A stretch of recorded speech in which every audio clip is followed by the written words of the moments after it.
Chers amis, on m'a posé la question suivante. Une femme se rend à la plage. Il y a là-bas que des femmes. Simplement, il y a un maître nageur qui est non-juif.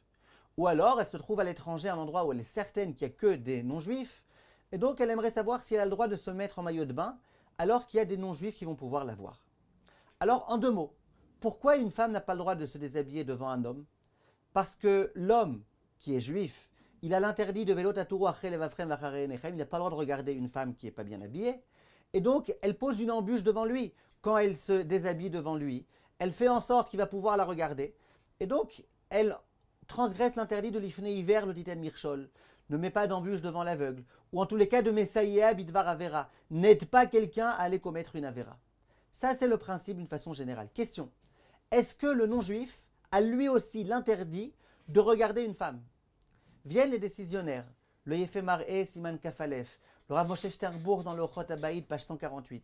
Et ils disent que non.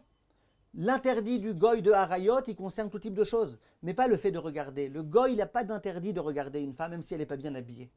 Disent Rachamim, c'est la raison pour laquelle, toi, femme qui te déshabille devant un goy, t'as pas d'interdit. Puisque tout ton interdit, c'est de mettre une embûche. Mais là, il n'y a pas d'embûche, puisque de toute façon, même s'il te regarde, il n'a pas d'interdit.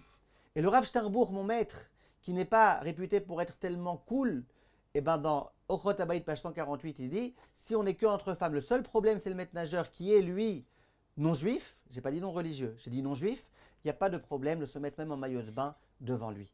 Maintenant, quand il est dans une plage, va savoir si les hommes qui sont là-bas, c'est tous des non-juifs. Et en dehors de ça, l'atmosphère qui est là-bas, c'est une atmosphère qui n'est pas très cachère.